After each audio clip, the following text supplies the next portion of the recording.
wa ilal muntaha rufi'ta kariman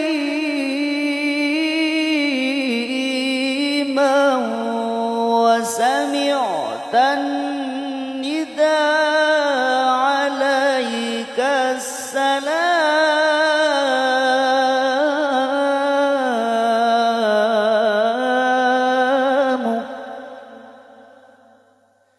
ya karimal akhlaq ya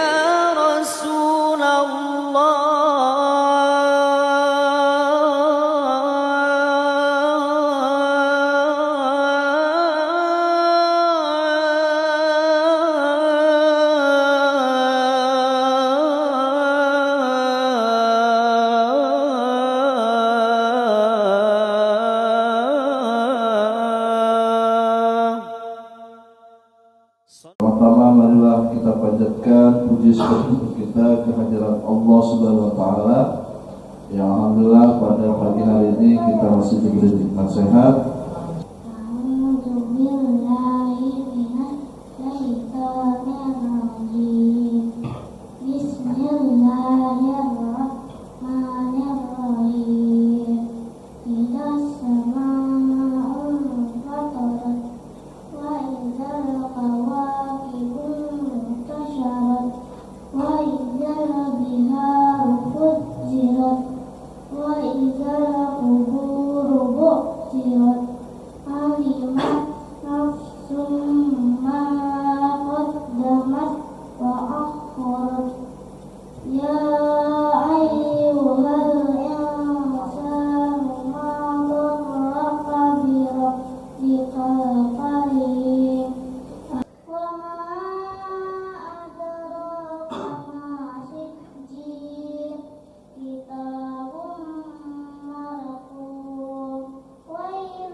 warahmatullahi wabarakatuh. Waalaikumsalam warahmatullahi wabarakatuh.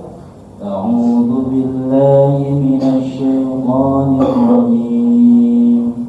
Bismillahirrahmanirrahim. Yas'alunaka 'anil anfal. Qulil anfalu lillahi war rasul. Fattaqullaha wa aslimu dzata bainakum wa atii'u Allaha wa rasulahu in kuntum mu'minin. Innamal mu'minuna alladhina idza dzukirallahu wajilat qulubuhum wa idza tuliyat 'alaihim ayatuhu zadatuhum imanan wa 'ala rabbihim yatawakkalun. Bismillahirrahmanirrahim. Innal ladzina la yarjuna liqa'ana wa radu bil hayatid dunya wa tama'anna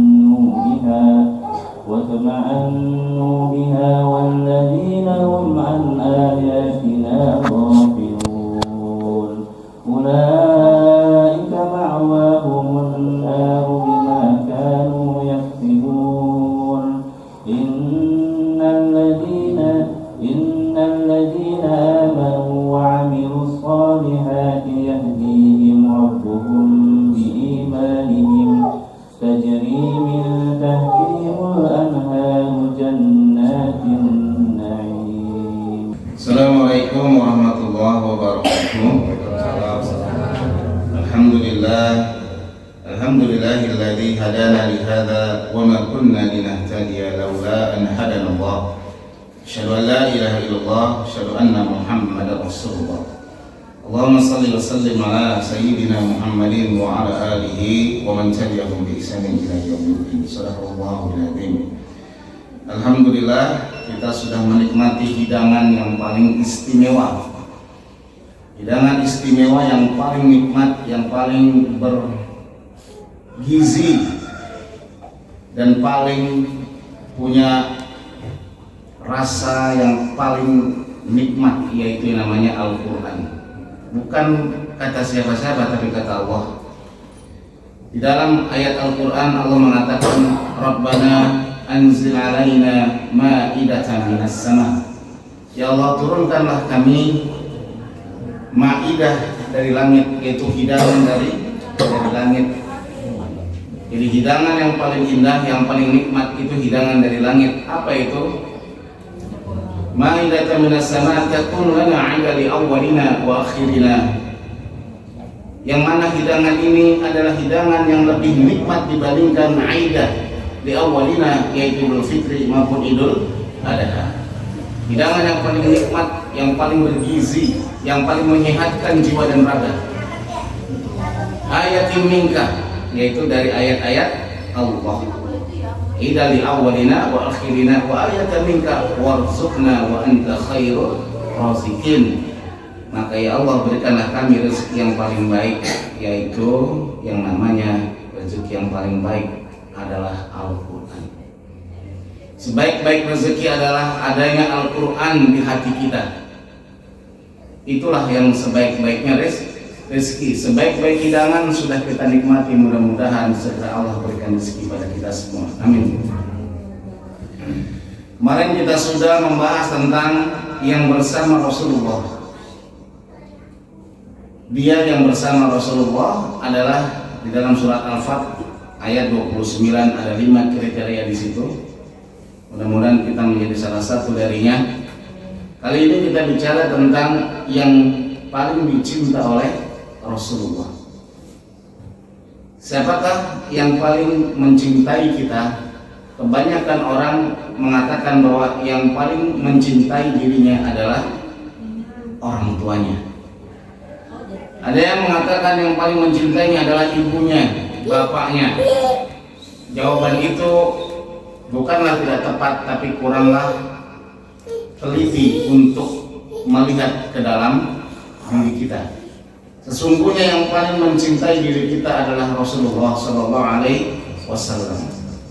Tidak pernah dalam satu hari pun, satu detik pun yang namanya umatnya ini dilupakan dan didoakan olehnya dan diusahakan, diperjuangkan oleh Rasulullah SAW. Dalam satu hadis riwayat Bukhari dan Muslim, Rasulullah pernah mengatakan bagaimana antara dia dengan umatnya. Rasulullah menjelaskan, antara aku dengan umatku adalah seperti adanya api unggun yang besar dan begitu banyaknya laron.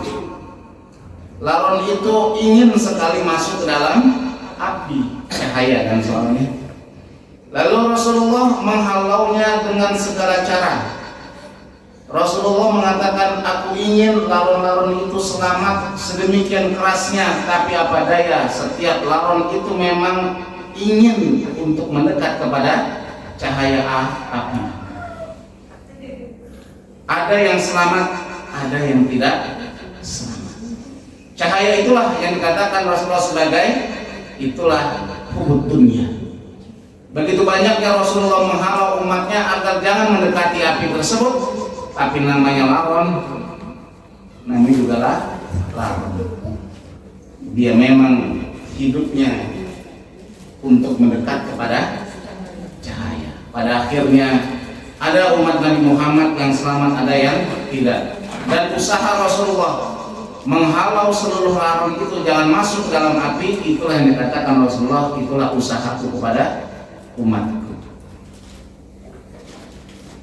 Bicara tentang bagaimana rasa cinta Rasulullah kepada umatnya, maka tidak lepaslah kita mengingat bagaimana kejadian di akhir-akhir hidup Rasulullah. Tanggal berapa sekarang? Tanggal berapa? Sekarang tanggal 11 Rabiul Awal. Kapan Rasulullah meninggal? 12 hari apa? Hari Senin.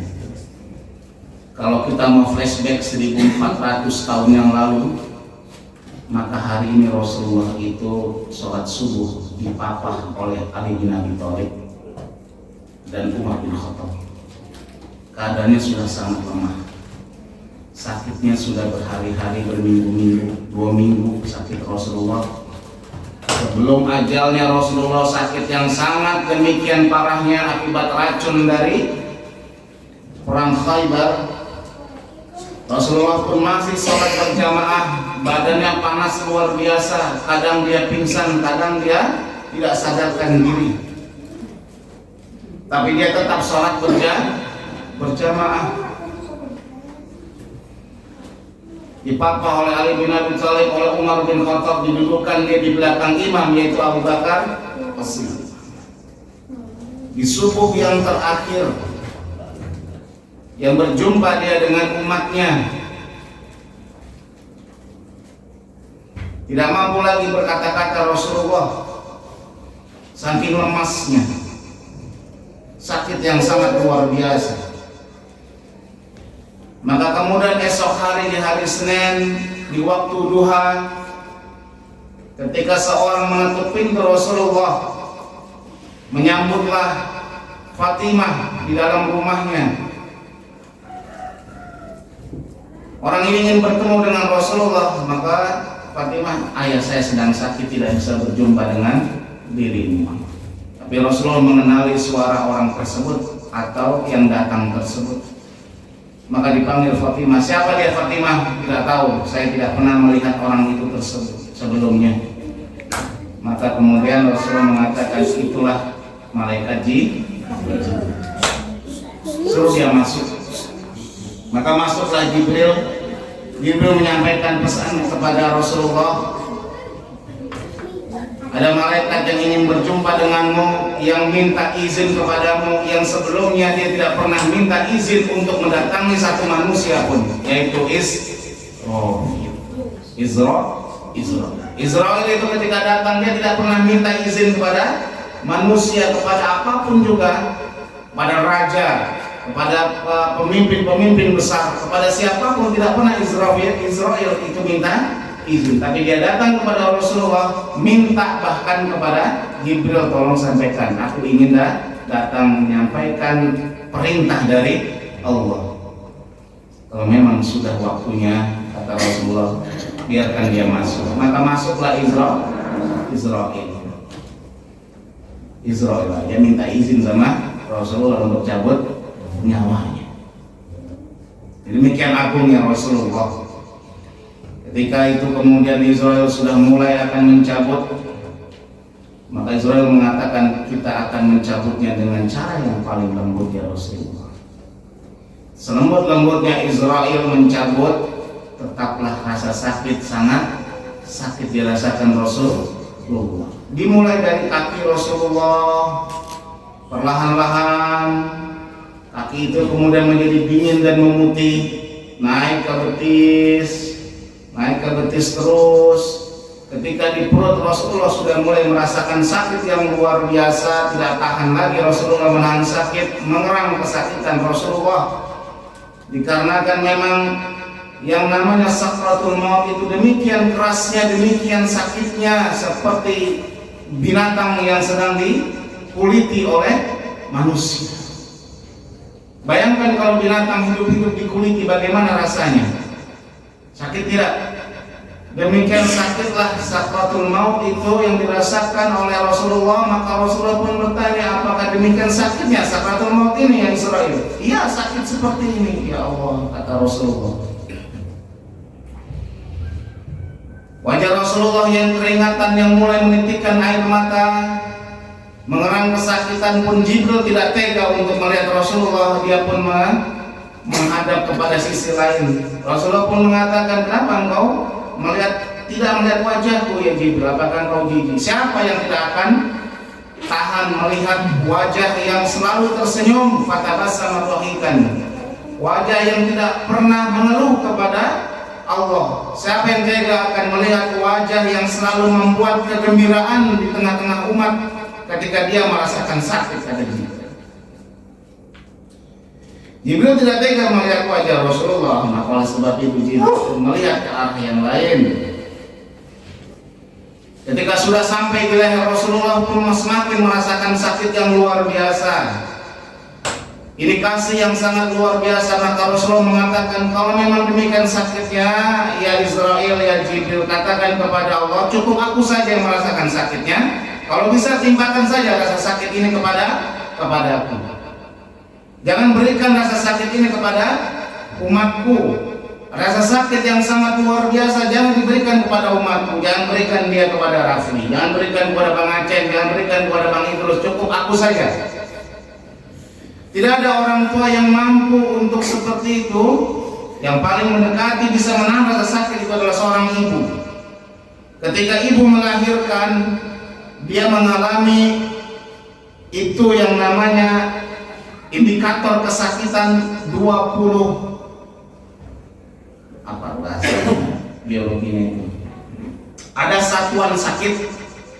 Satuan sakit itu macam-macam. Ada yang dicubit, ada yang dipukul, ada yang ditikam, ada yang patah tulang. Ada satuan sakitnya. Satuan sakit itu anggaplah yang namanya sakit meter gitu ya. Sentimeter kan ada pada bingung namanya. Nah, sakit meter itu ada. Kalau dicubit itu cuma 1 sakit meter. Ditusuk 5 sakit meter. Yang paling sakit apa? Patah tulang. Patah itu tulang, kalau misalkan dipatahin sakit enggak? Dengan sadar dipatahin, ya bukan jatuh, bukan apa. Sadar dipatahkan itu adalah kurang lebih sekitar 10 sakit meter. Tetapi ketika seorang ibu melahirkan, maka dia diteliti oleh para dokter adalah 20 kali lipat sakit ketika patah tulang tersebut, dan ibu pun berani mengambil resiko itu. Itulah salah satu yang paling mendekati bagaimana sakitnya sakratul maut. Tapi Nabi Muhammad, seorang ibu pun yang rela, dia sakit demikian hebatnya, dia pun mau agar anaknya lahir di dunia, selamat di dunia. Nah, Rasulullah itu tidak ada lagi ukuran sakit meternya lagi. Seberapapun sakitnya dia, kata Rasulullah, sudah berikan saja kepadaku, jangan kepada umatku. Kalau umatku merasakan ini, dia akan begitu sakit luar biasa. Maka setiap sakratul maut orang-orang beriman, orang-orang soleh itu tidak sesakit karena sudah diambil oleh Rasulullah. Demikian cintanya Rasulullah kepada kita semua. Pun ketika sudah mulai naik lagi dari leher ke kepala, maka Rasulullah itu sudah hampir tidak mampu berkata apa-apa. Maka Rasulullah itu sempat berkata kepada 3 hal. Ini pesan Rasulullah di ujung hayatnya. Apa kata Rasulullah? Ketika sudah nyawa itu sudah hampir melayang, dari mulutnya masih keluar 3 pesan besar bagi kita semua.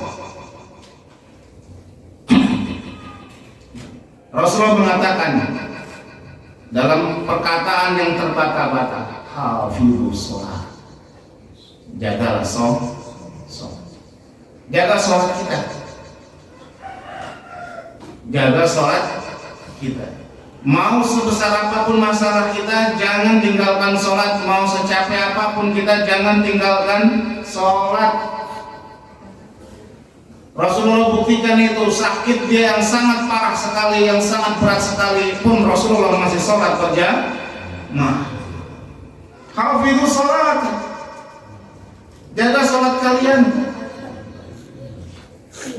Maka di dalam surat Luqman Allah mengatakan, ya bunayya aqimis sholata wa'mur bil ma'ruf wa nahy 'anil munkari wasbir 'ala ma asabak inna dzalika min azmil umur. Ini perintah sholat adalah azmil umur, sepenting-pentingnya urusan manusia.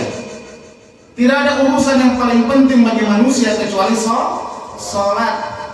Bahkan semua kita sejatinya adalah sedang menunggu sholat. Ini sedang menunggu apa ini? Sholat apa? Lohor. Nanti habis makan siang lohor, kerja lagi menunggu apa? Asar.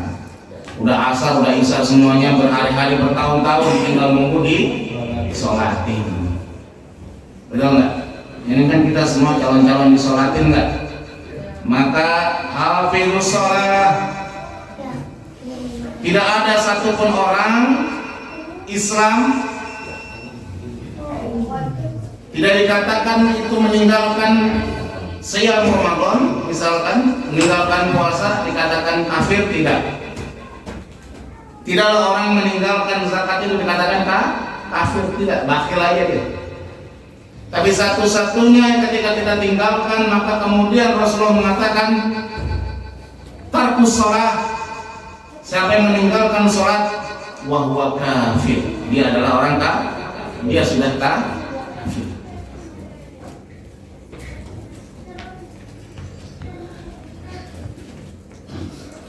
Itu yang pertama, yaitu hafizul sholat. Yang kedua, hafidhu 'alan nisa'i wal ikhwan.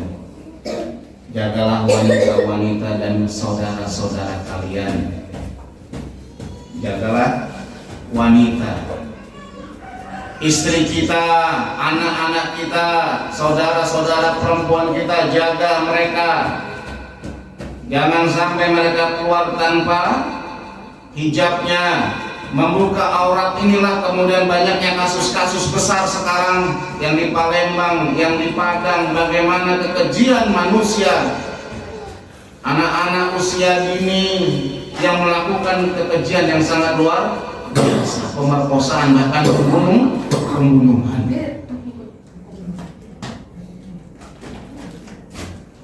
Jaga istri-istri kita, jaga anak-anak wanita kita, jaga saudara-saudara wanita kita. Dan yang terakhir, apa kata Rasulullah yang menunjukkan rasa cintanya yang luar biasa kepada orang yang tidak pernah dikenalnya? Seharusnya dari mulut Rasulullah, kalau ada orang yang dicintainya, maka seharusnya nama yang disebut adalah Khadijatul Kubra.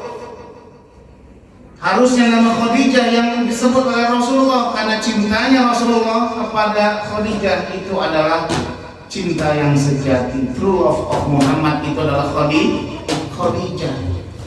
Rasulullah pernah mengatakan, aku mencintai Khadijah ketika semua orang itu tidak menerima kebenaran, dialah yang menerima kebenaran. Aku sangat mencintai Khadijah karena pada saat itu tidak ada yang membantuku. Khadijah membantuku dengan seluruh harta dan jiwanya, dan aku mendapatkan anak seluruhnya dari Khadijah. Ini dikatakan Rasulullah ketika Aisyah itu cemburu. Kenapa sih bang Aisyah mulu Khadijah mulu disebut-sebut? Rasulullah menjawab dengan hadis tersebut. Ketika Fathul Mekah, Rasulullah membawa 10.000 pasukan menaklukkan kota Mekah. Turunlah ayat tadi surat Al-Fat, Inna fatahna laka fatham mubina. Sungguh telah kuberikan kau kemenangan yang dekat, yang jelas. Rasulullah berbahagia di atas untanya dengan turunnya surat itu. Memang benar ternyata janji Allah, sebelum sampai di kota Mekah, semua pasukan musyrik takluk kepada pasukan Rasulullah tanpa satupun peperangan. Maka berbahagialah orang-orang Ansor, orang-orang Mekah yang terusir. Mereka mendatangi semua kepada keluarga-keluarganya yang ada di Mekah. Mereka berpelukan, menangis, makan bersama, merayakan kemenangan tersebut.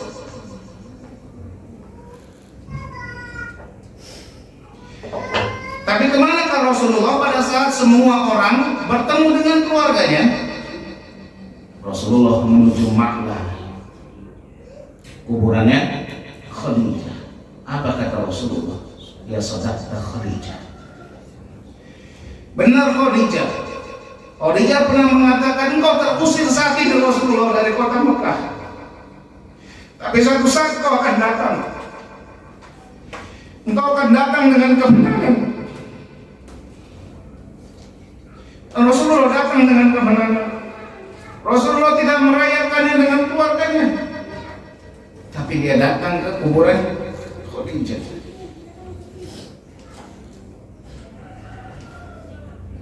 Orang yang sangat dicintainya tidak disebut di dalam kalimat terakhirnya.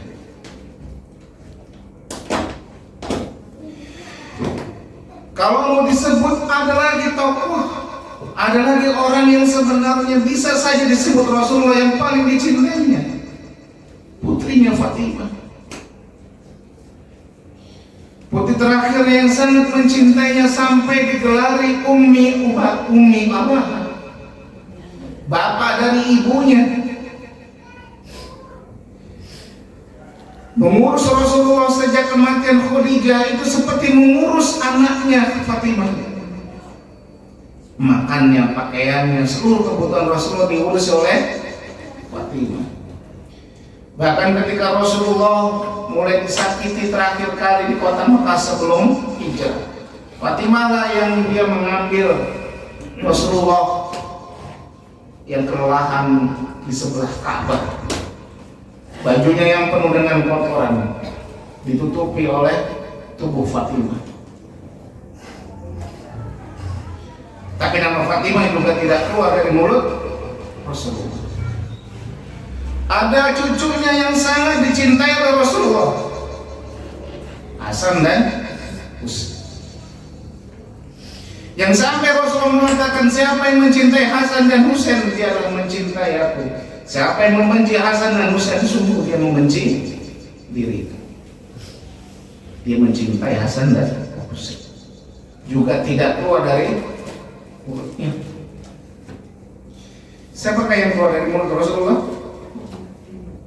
Ummati, ummati, ummati.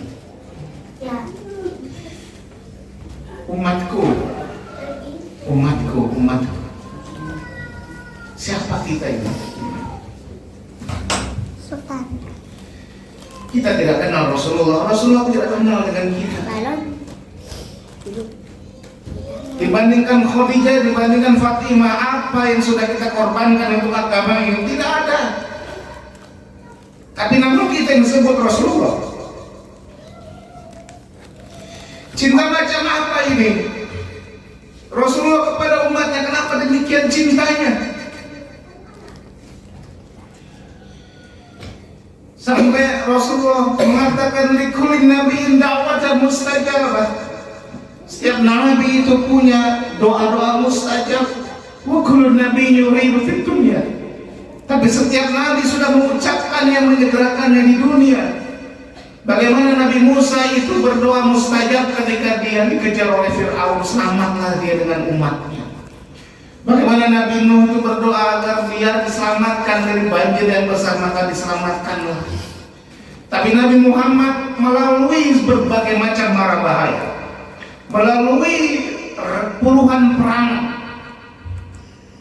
tidak ada satupun doa dia yang diucapkan yang mustajab. Wa da'wati li ummati fil akhirati syafa'ah. Doaku aku simpan untuk umatku agar Allah memberikan syafaat. Siapa kita ini? Tidak kenal dengan Rasulullah, tidak pernah melihat Rasulullah, tidak pernah mendengar suara Rasulullah. Tapi nama kita disebut dalam ajalnya. Demikian cintanya Rasulullah kepada kita, kepada umatnya. Sakit pun dia sakit sakaratul maut, dia siap. Apapun yang akan dilakukan olehnya agar umatnya selamat dari neraka. Di dalam satu hadis yang panjang juga Rasulullah itu menunggu sampai umat Islam yang terakhir masuk ke dalam surga. Satu persatu dicarinya di dalam neraka. Ya Allah, mana umat Islam ya Allah, walaupun dia punya iman sekecil apapun juga keluarkan ya Allah. Maka dikeluarkan, dicari. Ada yang sudah kosong dunia karena sudah disiksa. Itulah salah satu sahabat Rasulullah. Sahabat Rasulullah itu mampu mengeluarkan umatnya dari neraka. Orang yang sudah masuk dalam neraka, yang susah disiksa di dalam neraka, dengan syafaat kubra Rasulullah, maka dia akan dikeluarkan dari. Sedalam ini cinta Rasulullah kepada kita semua. Sedalam itu, sebucin itulah kira-kira cinta Rasulullah kepada kita semua. Pertanyaannya sederhana, apakah kita akan biarkan cinta Rasulullah bertepuk sebelah tangan? Kita umatnya apakah akan membiarkan Rasulullah cintanya kepada kita bertepuk sebelah tangan?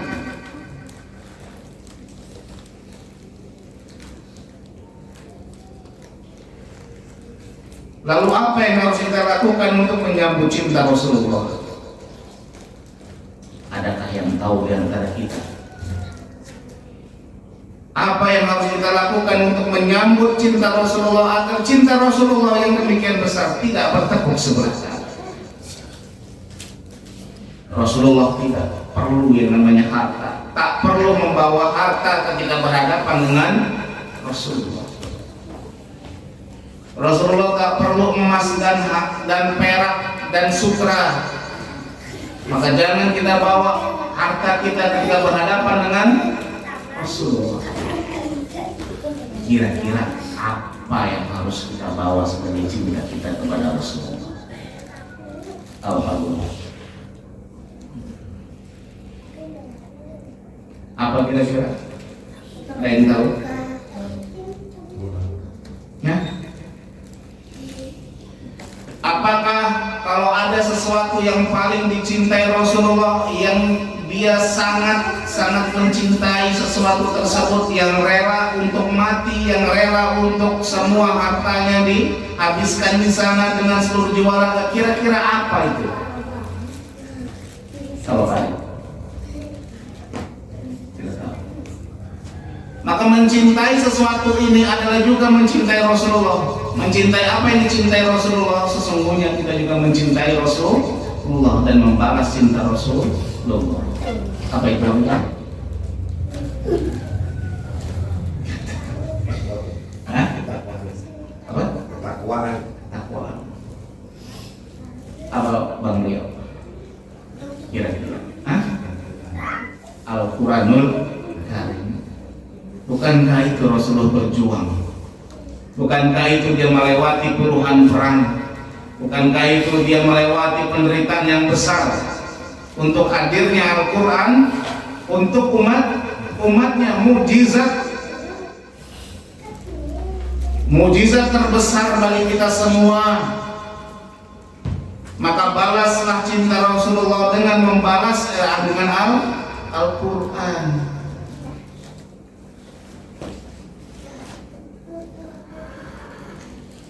Tegakkan wajah kita ketika bertemu dengan Rasulullah, melihat senyumnya. Ya Rasulullah, aku sudah membaca Al-Quran, aku sudah mempelajari Al-Quran, aku sudah menghafal Al-Quran ya Allah, walaupun beberapa ayat. Bahagia nih Rasulullah, apa yang diperjuangkannya disambut oleh umatnya. Tapi bayangkanlah perjuangan Rasulullah yang demikian besarnya, menghabiskan seluruh jiwa dan raganya, lalu kita datang dengan menunduk. Apa yang akan kau hadiahkan kepada aku? Hadiah dari langit. Tak ada satupun ayat yang kau hafal, tak ada satupun ayat yang kau pahami.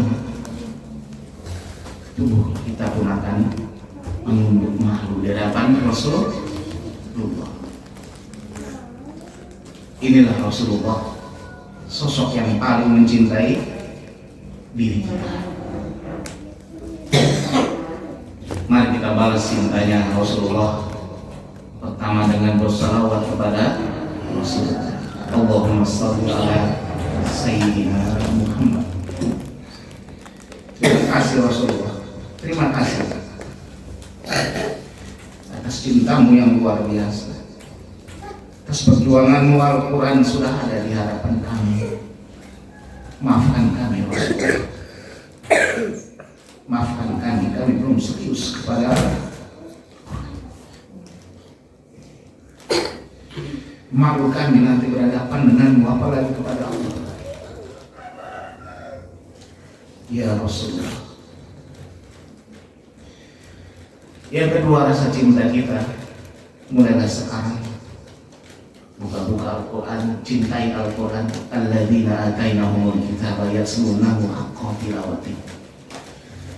Kalau mengatakan orang-orang yang sudah diberikan kitab Al-Quran itu yatlunahu haqqa tilawati, membacanya dengan sebenar-benarnya bacaan yang benar, tajwidnya, makhrajul hurufnya, panjang pendeknya, belajarlah. Itu bukti cinta kita kepada Rasulullah dan kepada Allah. Ulaika yu'minuna bihi. Itulah tanda imanmu kepada Al-Quran.